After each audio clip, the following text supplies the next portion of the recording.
Boa noite, irmãos. Quero saudar os irmãos com a paz do Senhor Jesus, saudar quem nos acompanha pela internet. Vamos estar salmodiando o Salmo de número 12. Salmo de número 12, se vocês quiserem fazer a leitura junto, acha aí, Diego. Amém? Então vamos ler juntos. Salva-nos, Senhor, porque faltam os homens bons. Porque são poucos os fiéis entre os filhos dos homens. Cada um fala com falsidade ao seu próximo. Falam com lábios lisonjeiros e coração dobrado. O Senhor cortará todos os lábios lisonjeiros e a língua que fala soberbamente. Pois dizem, com a nossa língua prevaleceremos. São nossos os lábios. Quem é Senhor sobre nós?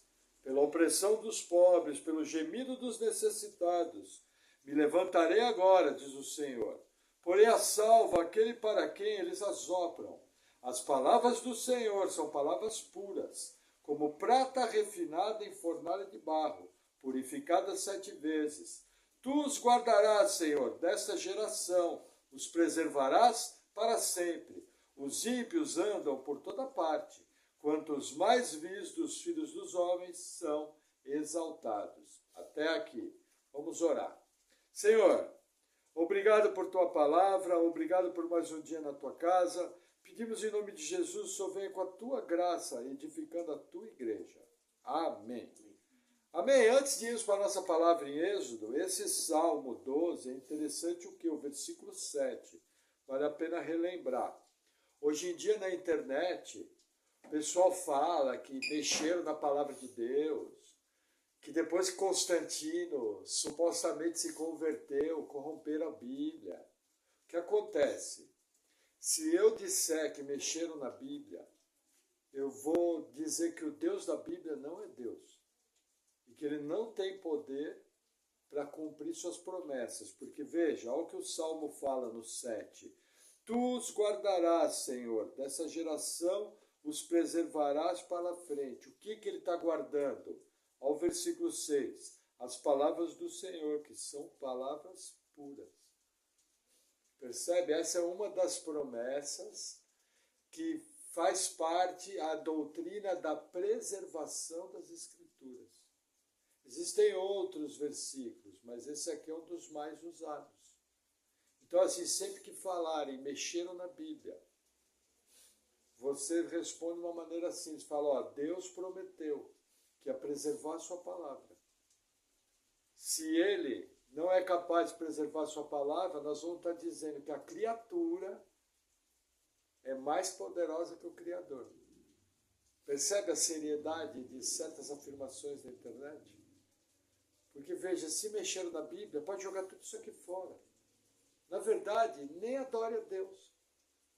Porque ele não é um Deus confiável, ele não é um Deus que pode cumprir sua promessa. Percebe? Ele vai parar. Veja, se ele não consegue nem preservar a palavra dele, como é que ele vai te dar vida eterna? Entendeu? Eu lembro que uma vez conversando com uma pessoa, e quando ela viu esse... Deixa eu ver aqui que chegou alguém. Quando ela viu... Quando essa pessoa viu esse versículo, e aí depois no canal da igreja viu os estudos sobre preservação bíblica, traduções bíblicas, tem um estudo até recente, entendeu? Aí a pessoa caiu em si, da besteira que estava falando, entendeu? Então vamos à nossa palavra, vamos estar abrindo o livro do Êxodo, capítulo 30. É que eu não podia perder a oportunidade de estar compartilhando essa verdade aqui. Êxodo 30...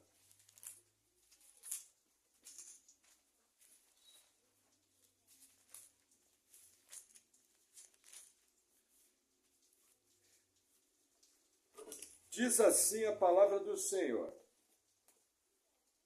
E farás um altar para queimar o incenso, de madeira de acácia o farás. Deixa eu relembrar aos irmãos o que está acontecendo aqui. Nós temos que entender o quê? Algumas verdades. Veja, os testamentos são complementares. O que nós estamos vendo aqui com Deus fazendo o tabernáculo? Nós vimos que tudo que foi feito em relação ao tabernáculo, em algum grau, foi repetido no Novo Testamento. Em algum grau aquilo foi confirmado e muitas vezes foi até multiplicado em Cristo. E hoje, na questão do altar, na questão do capítulo 30, nós vamos ver exatamente o que Deus fez na antiga aliança, Ele fez na nova em Cristo Jesus. Aí nós vamos ver o que é o altar, o que é o incenso, o resgate que foi feito por nós, tudo isso. Amém? Vamos à leitura, porque os textos são longos. Eu vou ler a passagem agora a partir do versículo 1. Para dar sentido de novo, vou repetir a leitura. E farás um altar para queimar o incenso, de madeira de acácio farás. O seu comprimento será de 1 côvado, e a sua largura será de 1 côvado. Será quadrado, e 2 côvados a sua altura. Dele mesmo serão as suas pontas. E com ouro puro forrarás o seu teto, e as suas paredes ao redor, e as suas pontas, e lhe farás uma coroa de ouro ao redor. Também lhe farás 2 argolas de ouro debaixo da sua coroa. Nos 2 cantos as farás, de ambos os lados, e serão para lugares dos varais, com que será levado. E os varais farás de madeira de acácia, e os forrarás com ouro. E o porás diante do véu que está diante da arca do testemunho, diante do propiciatório que está sobre o testemunho, onde me ajuntarei contigo. E Arão sobre ele queimará o incenso das especiarias. Cada manhã, quando puser em ordem as lâmpadas, o queimará. E acenderão Arão as lâmpadas à tarde, o queimará. Esse será incenso contínuo perante o Senhor, pelas vossas gerações. Não oferecereis sobre ele incenso estranho, nem holocausto, nem oferta, nem tampouco derramarei sobre ele libações. E uma vez no ano, Arão fará expiação sobre as suas pontas com o sangue do sacrifício das expiações. Uma vez no ano fará expiação sobre ele pelas vossas gerações. Santíssimo é ao Senhor. Olha que interessante, veja, esse altar é somente para queima de incenso. Tinha um altar lá fora do holocausto. Esse altar é quadrado, ele tem aproximadamente 50 centímetros de largura, 50 centímetros de comprimento e 1 metro de altura. 2 varais atravessando para ser transportado. Todos os dias Arão vem e queima incenso aqui e acende as lâmpadas. Lembra, o tabernáculo todo tinha o átrio, que era o pátio, e aí tinha a tenda. A tenda era dividida em 2 partes. O lugar santíssimo, onde estava a arca da aliança, e o sacerdote só entrava uma vez por ano, e o lugar santo, que estava o candelabro, o altar de incenso e o altar dos pães da proposição. Os pães da proposição eram trocados uma vez por semana. Já o incenso era queimado diariamente.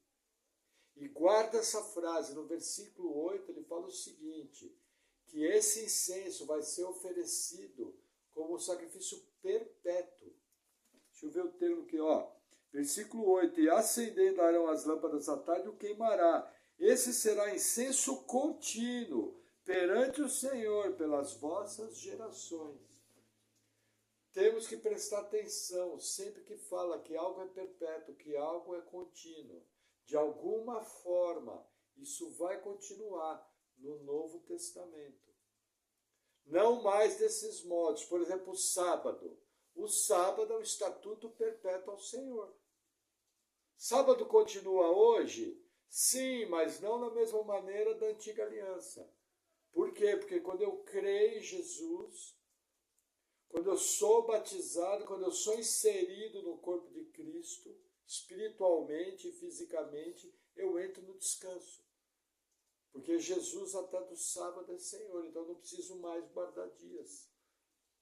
O incenso aqui, nós vamos ver que até hoje ele está sendo oferecido diante do Senhor, de maneira perpétua. Até hoje ele é oferecido. Amém? Vamos lá, versículo 11. Falou mais o Senhor a Moisés, dizendo: quando fizeres a contagem dos filhos de Israel, conforme a sua soma, cada um deles dará ao Senhor o resgate da sua alma, quando os contares, para que não haja entre eles praga alguma. Quando os contares, todo aquele que passar pelo arrolamento dará isso, a metade de um ciclo, segundo o ciclo do santuário. Esse ciclo é de 20 geras. A metade de um ciclo é oferta ao Senhor. Qualquer que passar pelo arrolamento, de 20 anos para cima, dará a oferta alçada ao Senhor.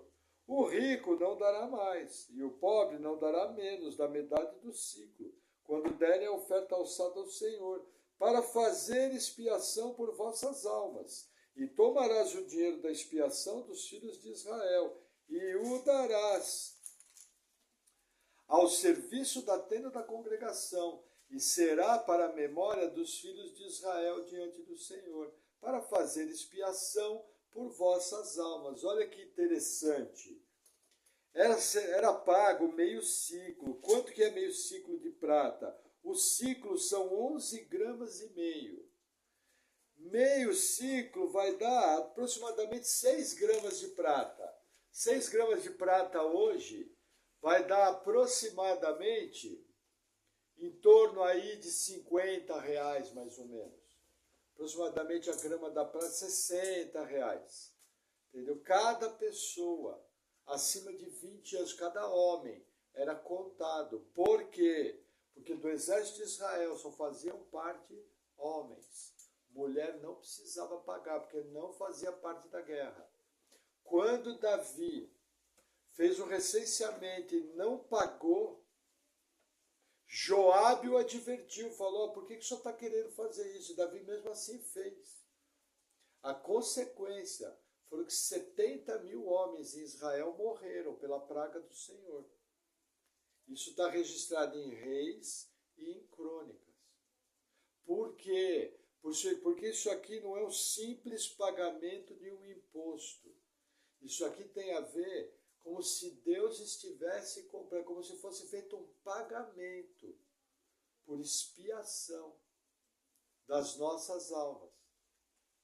Nós vamos ver que no Novo Testamento esse pagamento por expiação das nossas almas também foi feito. Só que é lógico, o Novo Testamento por todo mundo, homens e mulheres, gregos e judeus. Por quê? Porque a nova aliança é mais abrangente. A antiga aliança, eu precisava virar judeu, eu precisava me circuncidar, eu precisava cumprir todo o rito da lei. Aí eu era incluído no povo de Deus. Na nova aliança, não, eu sou incluído no povo de Deus pela fé em Cristo. Então não existe nem homem, nem mulher, nem grego, nem judeu. Em Cristo nós somos feitos um só povo. E aí o resgate é feito por todo mundo na nova aliança. Entenderam a diferença? Vamos seguir, versículo 17. Deixa eu tomar um gole de água. São textos longos, a garganta seca.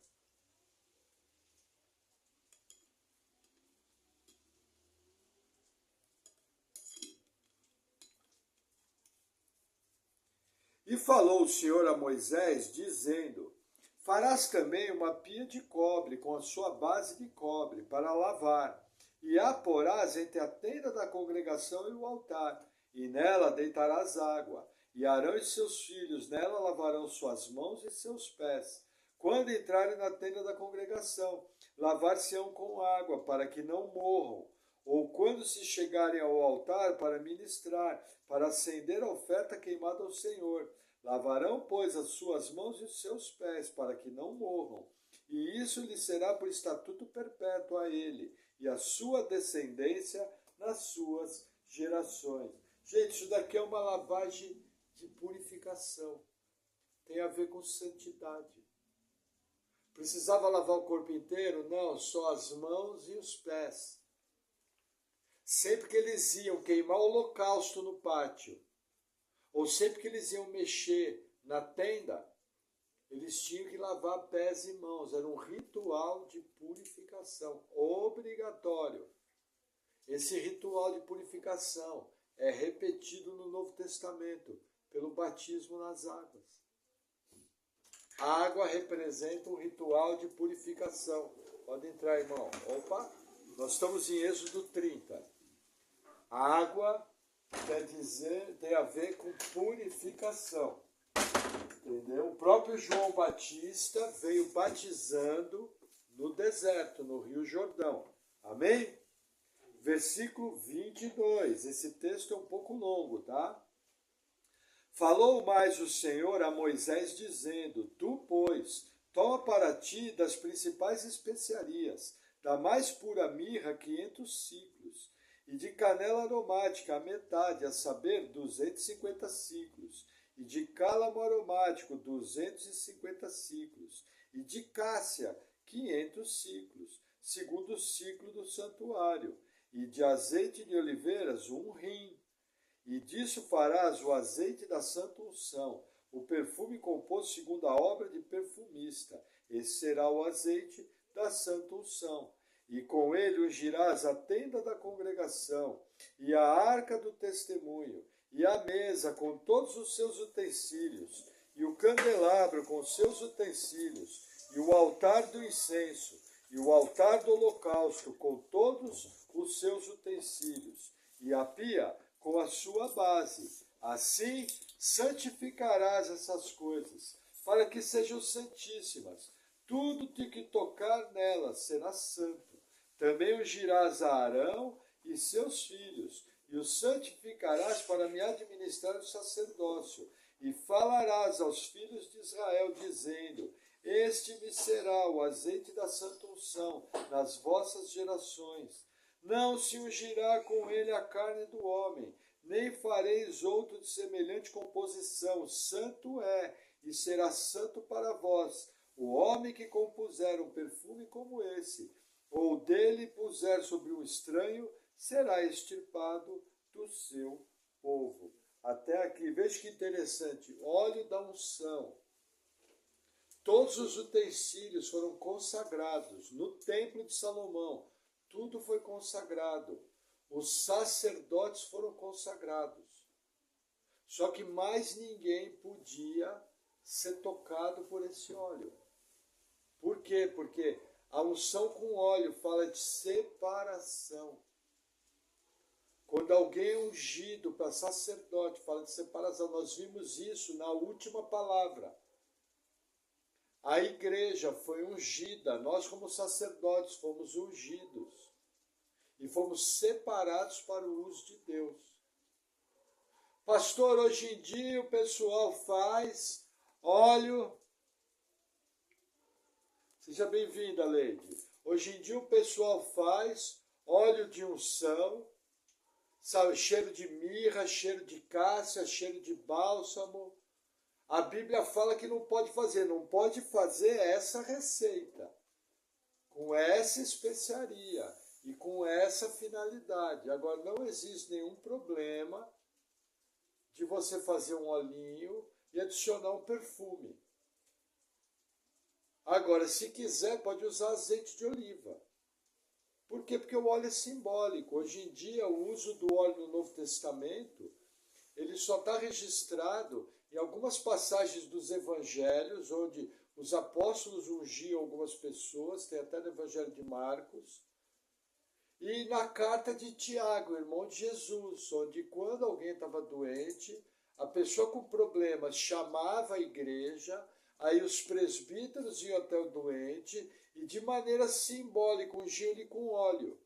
Ao ungir com óleo representava o que? A presença da igreja, a presença do poder do Espírito Santo. E aí era feito em favor do doente, e muitos eram curados, inclusive de doenças físicas. Não porque havia poder no óleo, mas que há poder em Jesus para curar. O óleo é apenas um símbolo, que só pode ser usado hoje por presbítero. Entendeu? Se você tiver que orar por alguém, não pegue óleo, simplesmente coloque a mão na pessoa e ore. Não quer colocar a mão? Não tem problema, ora igual, o efeito é igual, quem vai curar é Deus. Agora lembra, unção com óleo fala de consagração. No Novo Testamento, nós fomos ungidos, consagrados para o uso de Deus. Como é que eu sei isso? Nós somos nação santa. Para ser santo, eu tenho que ter sido consagrado para uso. Aonde que eu fui consagrado para uso? Na obra de Cristo Jesus. Percebe que tudo que eu tenho aqui na antiga aliança, de alguma forma vai se manifestar no sacerdócio da igreja da nova aliança. Então sempre tem esse foco. Amém? Vamos seguir um pouquinho mais. Versículo 34. Outro texto, mas não tão longo. Tomar mais um gole de água. Essas leituras estão... Eu até achei melhor não cantar no louvor hoje, minha garganta agradece. Domingo no louvor eu cantei bem baixinho, bem quietinho, bem baixinho para poupar minha voz. Versículo 34. Disse mais o Senhor a Moisés: tome especiarias aromáticas, estoraque, onixa, gálbano, essas especiarias aromáticas e o incenso puro em igual proporção. E disso farás incenso, um perfume segundo a arte do perfumista, temperado, puro e ao detalhe, e santo. E uma parte dele moerás a pó, e porás diante do testemunho, na tenda da congregação, onde eu virei a ti, coisa santíssima vos será. Porém o incenso que fareis, conforme essa composição, não o fareis para vós mesmos. Santo será para o Senhor. O homem que fizer tal como este para cheirar, será extirpado do seu povo. Guarde esse princípio, nós vamos ver na nova aliança. O incenso na nova aliança só pode ser oferecido a Deus, da mesma forma que na antiga. Isso daqui era feito, uma parte do pó era separada, era feito o incenso, ele era queimado, e a fumaça subia como aroma suave ao Senhor. Era proibido queimar esse incenso que não fosse a Deus. Se alguém queimasse esse incenso e não fosse a Deus, a pessoa morria. Pena de morte. Na nova aliança, o incenso só pode ser oferecido a Deus. É bem interessante isso aqui. A exclusividade do sacerdócio, sempre lembra aqui, a grande marca do paganismo é o politeísmo, a adoração a vários deuses. O cristianismo é exclusivo. O cristianismo, veja, Jesus falou: eu sou o caminho, eu sou a verdade, eu sou a vida. Ninguém vem ao Pai se não for por mim. João 14:6. Cristianismo é exclusivo. Carta de Paulo a Tito: só existe um mediador entre Deus e os homens, Cristo Jesus, homem. Não existe mais nenhum mediador. Isso derruba a doutrina da intercessão dos santos, doutrina católica, que só tem um mediador, somente Jesus. Isso derruba toda e qualquer entidade espiritual que possa ser usada para contato com Deus.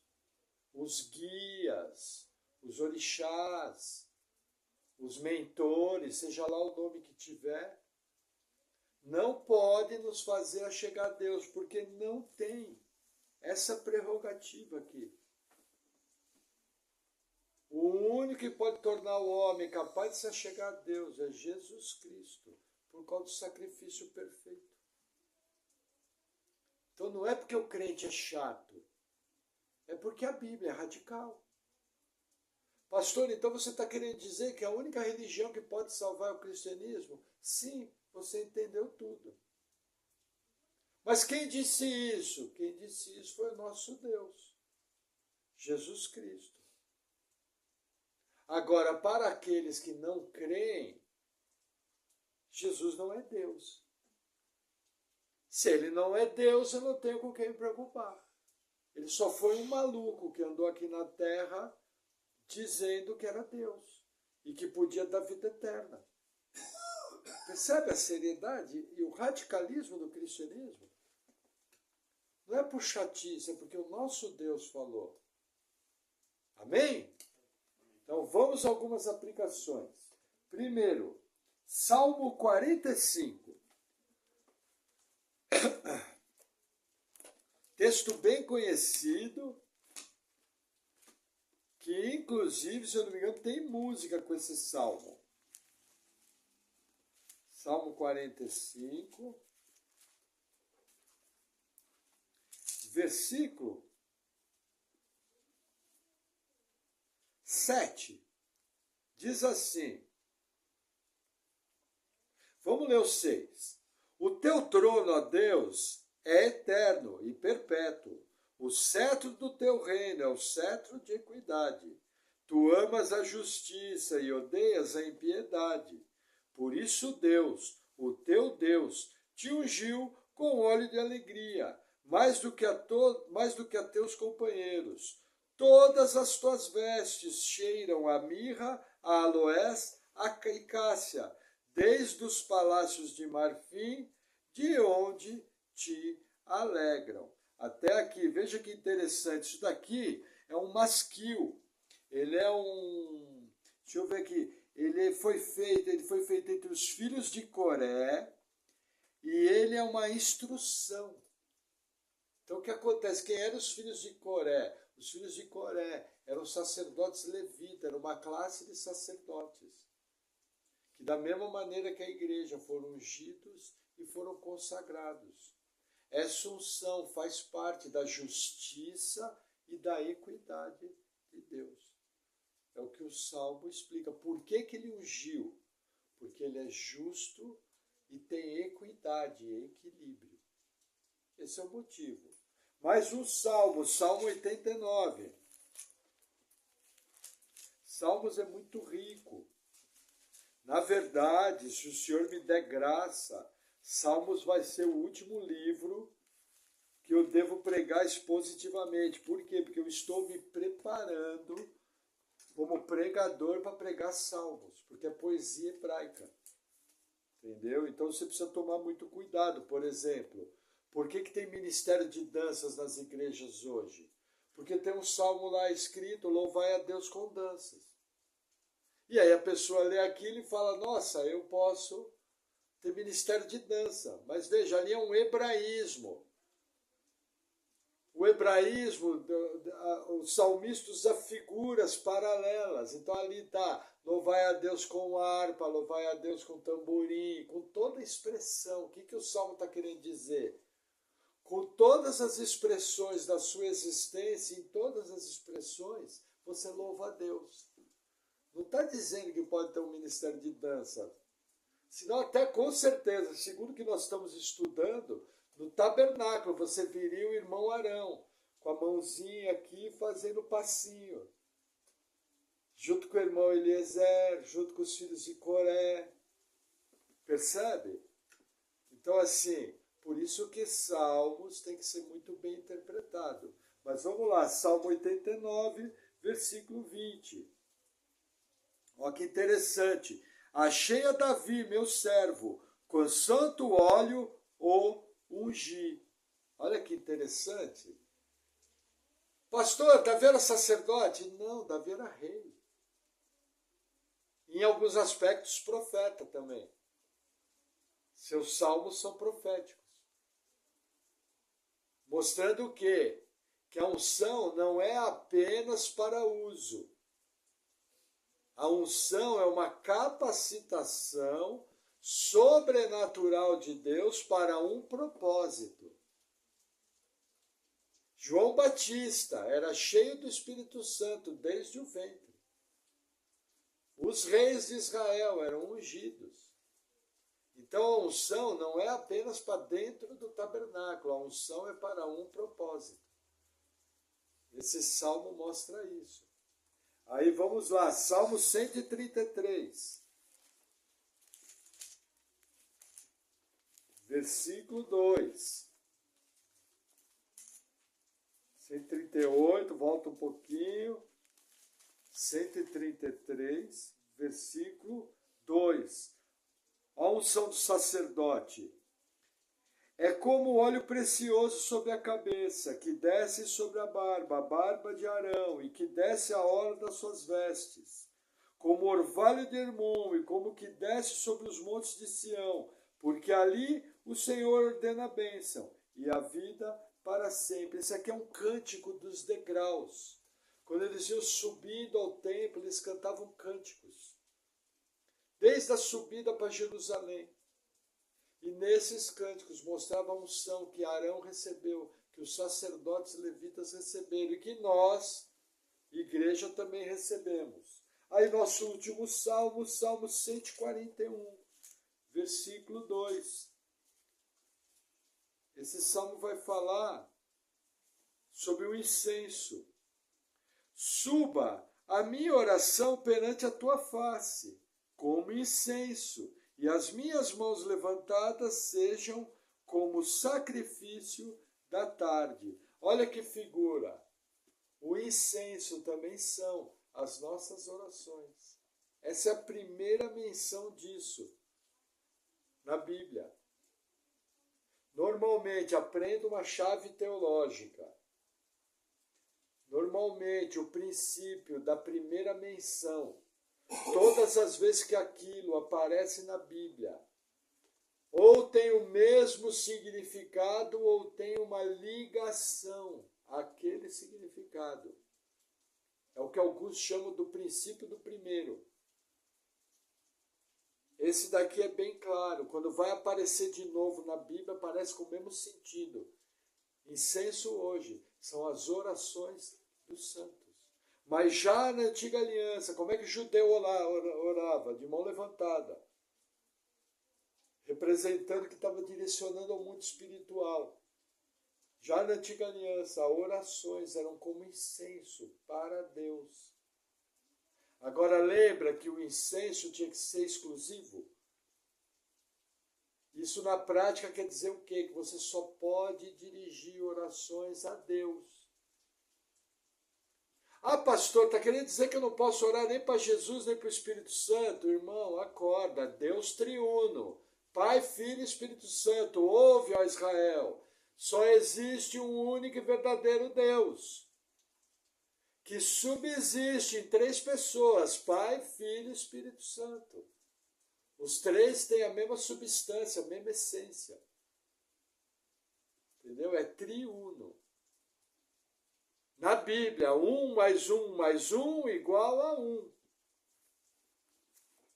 Interessante isso. Agora, se você conseguir explicar a Trindade, você vai estar resolvendo uma explicação de 2000 anos de igreja. Porque nós só podemos definir Trindade. É um único Deus que subsiste em três pessoas. Pai, Filho e Espírito Santo. Amém? Aí vamos lá, Evangelho de João, capítulo 13. Aqui tem uma coisa bem interessante, com um significado mais profundo do que é ensinado.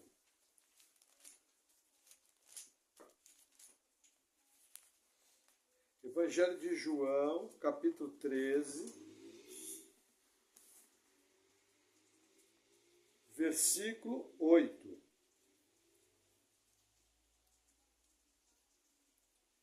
Disse-lhe Pedro: nunca me lavarás os pés. Respondeu-lhe Jesus: se eu te não lavar, não tem partes comigo.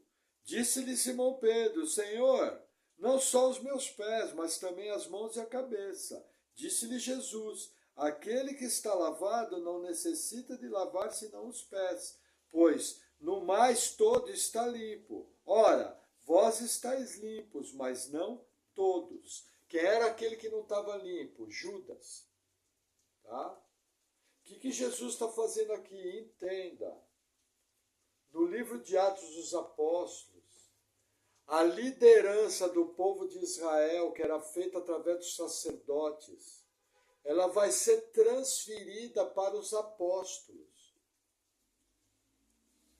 você vê claramente nos primeiros capítulos de Atos essa liderança sendo transferida, os milagres começam a aparecer entre os apóstolos, a pregação e o ensino bíblico entre os apóstolos.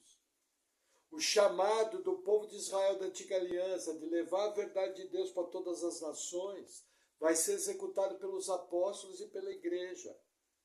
O que Jesus está fazendo aqui? Está fazendo um ritual de purificação aos apóstolos. Da onde que ele tirou isso? Ele tirou isso de Êxodo 30. A ordem que o sacerdote tinha de fazer uma lavagem de purificação. Agora, o que eu quero que você aprenda? Muitos não sabem isso, não conhecem essa verdade. A liderança do povo de Deus migrou do Sinédrio para os apóstolos. Pastor, e os apóstolos morreram. É verdade, não existem mais apóstolos hoje. Essa liderança migrou para os presbíteros. A sucessão apostólica, já nos dias de Atos dos Apóstolos, migrou para os presbíteros. Texto base, Atos 15. Tiago, irmão de Jesus, era o presbítero da igreja de Jerusalém. Quando teve o primeiro concílio da igreja registrado na Bíblia, o apóstolo Pedro falou, o apóstolo Paulo falou, mas quem deu o veredito foi um presbítero, Tiago, mostrando que a sucessão apostólica migrou para os presbíteros. Os apóstolos morreram, não existem mais apóstolos hoje. Ah, pastor, mas Barnabé é chamado de apóstolo. Por quê? Porque Barnabé foi enviado como missionário, e a palavra apóstolo quer dizer enviado. Então, naquele texto, onde ele, juntamente com Paulo, são chamados de apóstolos, é no sentido deles terem sido enviados para evangelizar a Ásia e a Europa. É uma função. Entendeu? Então é muito importante você entender isso, grave isso. A autoridade migrou do sinédrio judaico, da tribo de Levi, do sumo sacerdote, para os apóstolos. Foi o que aconteceu em Atos. Para vocês terem uma ideia, eu levei 26 anos para aprender isso. Nunca tinha ouvido falar. Pela graça de Deus e bondade de Deus, no meu curso de teologia, eu aprendi. Entendeu? Eu falei, nossa, faz sentido, porque realmente Deus moveu. Tanto é que logo após Atos dos Apóstolos, Jerusalém vai ser destruído, o templo vai ser destruído, e não tem nem como oferecer sacrifício. Hoje você tem o Muro das Lamentações, que nem muro do templo direito era. Eles pegaram as pedras, reuniram, organizaram para ter um local de adoração. Nem muro do templo ali tinha o arrimo do templo. Olha que interessante. Deus zerou a adoração. Hoje em dia não se queima mais incenso. O povo judeu não tem mais como fazer. Entendeu? Nós sabemos que no milênio vai haver adoração simbólica. Nos mesmos termos do Antigo Testamento. Mas vai ser algo simbólico, não vai ser algo sacrificial. Porque Jesus fez todo esse sistema de sacrifício. Mas nós temos registro de alguns rituais, provavelmente vão ser memoriais. Entendeu? Porque não tem mais como fazer outro sacrifício, voltar àquela prática. Entenderam? Vamos seguir. Hebreus, capítulo 10. Vai lá para o final da Bíblia. Se você abrir o Apocalipse, volta. Eu abri em Apocalipse, mas estou voltando Tiago, Hebreus 10.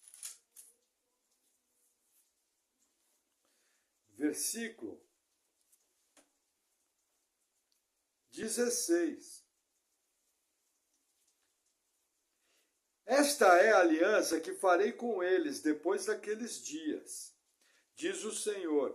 Porei as minhas leis em seus corações e escreverei em seus entendimentos. Acrescenta, e jamais me lembrarei dos seus pecados e de suas iniquidades. Ora, onde há remissão desses, não há mais oblação pelo pecado. Tendo, pois, irmãos, ousadia para entrar no santuário, pelo sangue de Jesus, pelo novo e vivo caminho que ele nos consagrou, pelo véu, isso é, pela sua carne, e tendo um grande sacerdote sobre a casa de Deus, cheguemo-nos com verdadeiro coração, com inteira certeza de fé, tendo os corações purificados da má consciência e o corpo lavado com água limpa. Retenhamos firme a confissão da nossa esperança, porque fiel é o que prometeu. Até aqui. Ele vai continuar mais à frente, versículo 26, 27, falando para você não deixar a igreja local. E vai dizer que deixar a igreja é pecar voluntariamente. Não pode deixar a igreja é pecado. Entendeu? Está na sequência do texto. Mas qual é o ponto aqui? Quem é que abriu o novo caminho? Quem nos consagrou? Quem nos separou? Jesus. Qual que é o véu? É o sangue. Havia um véu de separação.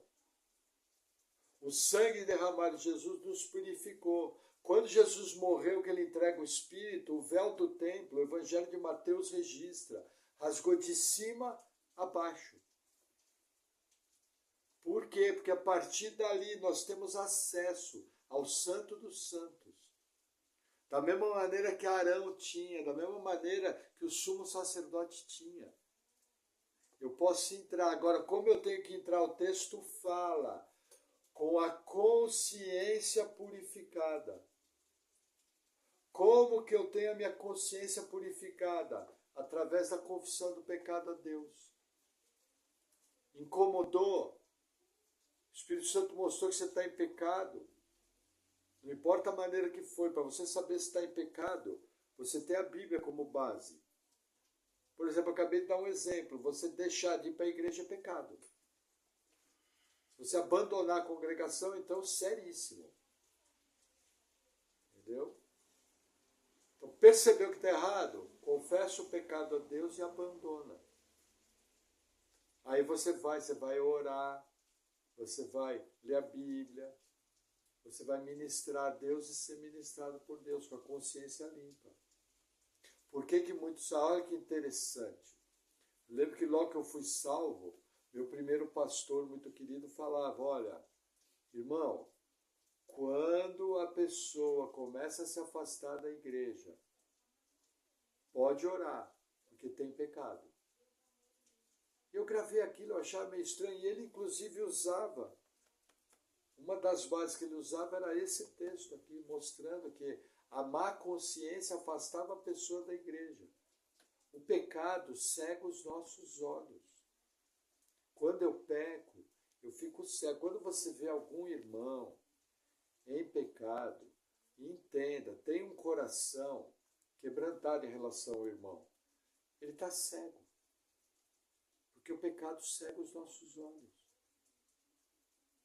Então, assim, ore pela pessoa. E se puder, ministre.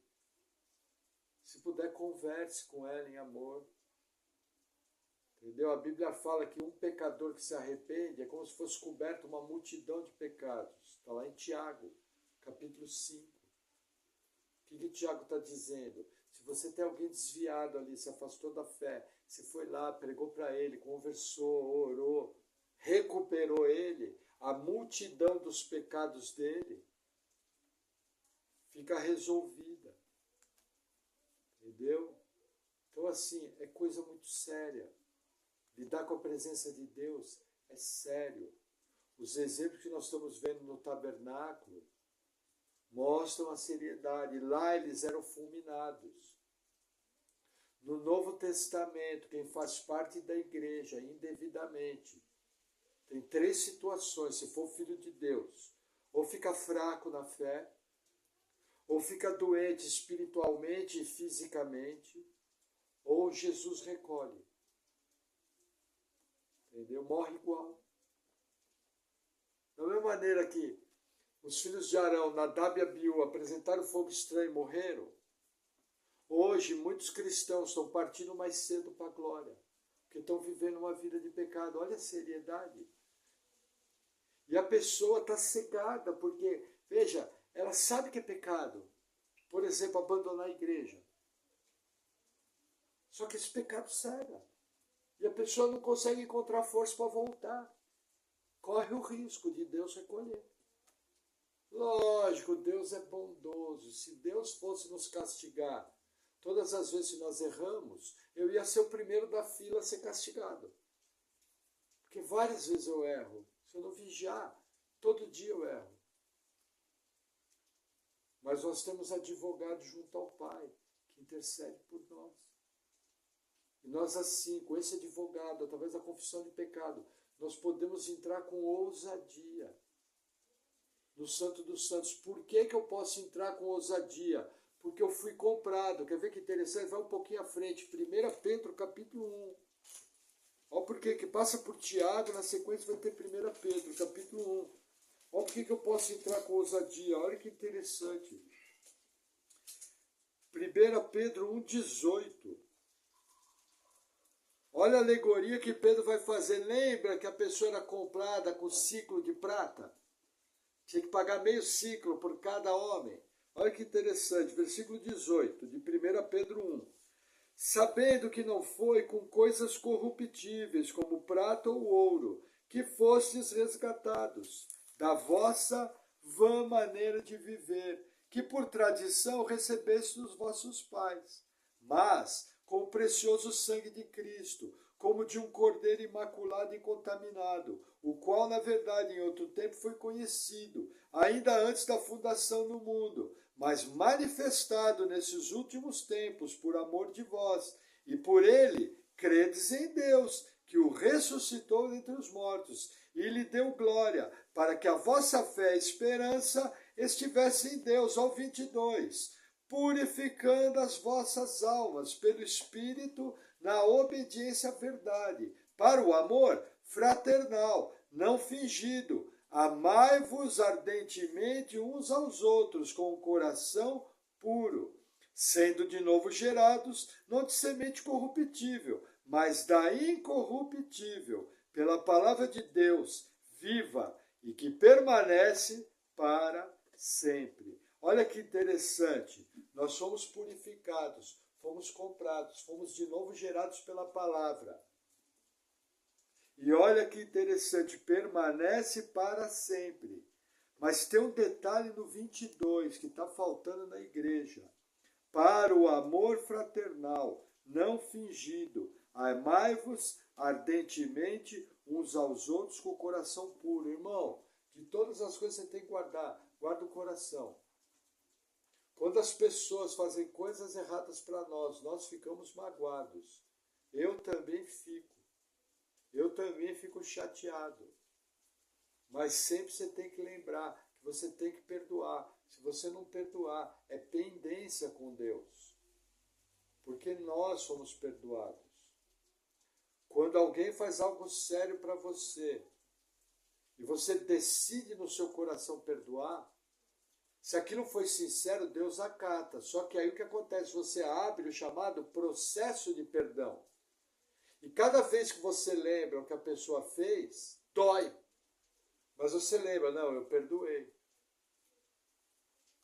E aí você vai, até que chega um momento em que você lembra o que a pessoa fez e não dói mais. Concluiu o processo. Só que isso aí pode levar anos. Por quê? Porque as pessoas fazem coisas sérias. As pessoas fazem coisas que machucam. E quando faz algo que machuca, dói. Você lembra. Perdão é para quem errou. Perdão é para quem não presta. Senão não precisa de perdão. Se a pessoa tivesse feito coisa séria, não precisa de perdão. Nossa, eu preciso perdoar o irmão Vicente. Por quê? Porque ele me chamou para um churrasco. Tem cabimento? Não, eu preciso perdoar aquele irmão que falou mal de mim. Eu preciso perdoar aquele irmão que fez alguma coisa contra mim. E isso cabe a toda a igreja. Agora, perdoar não quer dizer que você vai conviver de maneira íntima. Existem algumas faltas que comprometem a convivência. Por exemplo, O irmão vai lá e canta a sua esposa, a irmã vai lá e canta o seu marido. O que você vai querer? Você vai querer partir a cara do irmão, partir a cara da irmã. Se você dá valor no seu cônjuge. Mas aí você lembra, não posso fazer, tenho que perdoar. Agora, vai ficar convivendo íntimo? Não. Pode ser que aquele relacionamento não haja restauração. Você vai cruzar na igreja, vai cumprimentar, não vai desejar o mal, mas pode ser que permaneça uma distância saudável. Por exemplo, existem pessoas que eu congreguei que já falaram algumas coisas indevidas sobre mim. Não foi nem nada tão sério. Quando eu cruzo a pessoa, eu sorrio, eu converso, já estou de coração limpo, mas eu lembro. A pessoa nem sabe que eu lembro, mas eu lembro. Eu tenho uma boa memória, não sei se é bom ou se é ruim. Agora, poderiam ter feito coisa séria. Talvez quando encontrasse a pessoa, ia cumprimentar, perguntar se estava tudo bem, ia sair fora, pode acontecer. Entendeu? Agora, você não vai desejar o mal. Você não vai querer que a pessoa morra, porque no Brasil é assim. Eu perdoo, mas não quero nem ver pintado. Não é assim, porque, veja, é a igreja de Cristo. Se ele nasceu de novo, você vai passar a eternidade com ele. E lá na eternidade você vai ver. Agora, a vantagem da eternidade é que a nossa natureza pecaminosa vai ter sido removida. Aí fica fácil de conviver, porque o pecadão velho aqui no sangue já não está mais. Percebe? Então, lembra disso. Por que você tem que entrar ousadamente com o coração limpo, com amor fraternal? Por causa dos dois próximos textos que nós vamos ler. Apocalipse capítulo 5. Ai, pastor, tenho medo de Apocalipse. Se liga, irmão, Apocalipse é o livro que nos ensina o destino do diabo. Apocalipse é o livro que nos mostra Jesus glorificado. Apocalipse 5, versículo 8. Olha que interessante. Jesus aqui está no trono do universo, assentado, tá? E havendo tomado o livro, os 4 animais e os 24 anciãos prostraram-se diante do Cordeiro, tendo todos eles harpas e salvas de ouro, cheias de incenso, vírgula, que são as orações dos santos. Sabe aonde é que está a sua oração que você fez até hoje na vida cristã? Está numa espécie de salva, uma espécie de cesto, na mão desses anciãos, diante do trono de Deus. Todas. Senhor, em nome de Jesus, eu agradeço por esses alimentos. Amém. Está lá. Esse aqui é Apocalipse, salvas. Sabe aquelas salvas? Apocalipse 5, versículo 8. Quer ver que interessante? Apocalipse 8 repete a mensagem que transforma numa doutrina, junto com aquele texto de Salmo que nós lemos. Apocalipse 8, versículo 4. Olha que interessante. E a fumaça do incenso subiu com as orações dos santos, desde a mão do anjo até diante de Deus. Lembra do Salmo? Que as nossas orações são como incenso que sobe diante de Deus. Está confirmada a doutrina. Mas olha o 5. E o anjo tomou o incensário e o encheu com fogo do altar e o lançou sobre a terra. E houve depois vozes e trovões e relâmpagos e terremoto. Isso daqui é um símbolo da resposta das orações dos santos. Olha que interessante. É um símbolo. Nossa, pastor, quer dizer que Deus responde às orações dos santos? Sim. Não apenas dos santos vivos. Deus atende às orações, inclusive, dos mártires da igreja. Volta aí um capítulo, Apocalipse 6. Versículo 9, o 5º selo. E havendo aberto o 5º selo, vi debaixo do altar as almas dos que foram mortos por amor da palavra de Deus e por amor do testemunho que deram. Olha o 10, olha a oração aqui. e clamavam com grande voz, dizendo: até quando, ó verdadeiro e santo dominador, não julgas e vingas o nosso sangue dos que habitam sobre a terra? É uma oração dos mártires. Aí vai ser respondido para que eles aguardassem até que o número deles fosse completado. Entendeu? O que está mostrando aqui? Todos os mártires estão diante de Deus e eles clamam pela vingança do seu sangue. Quando você vê um martírio hoje que está acontecendo no mundo, eu oro assim: Senhor, até quando o Senhor vai permitir? O Senhor não vai vingar o sangue deles? Eu oro. E o dia que nós estivermos lá no céu, junto com a turma, eu quero falar: justos e verdadeiros são seus juízos. Nosso irmão é ruim? Não, só estou refletindo o que a Bíblia fala. A Bíblia fala que nós, diante de Deus, quando virmos Deus julgando a terra, nós vamos ter um entendimento tal que nós vamos falar: justos e verdadeiros são seus juízos.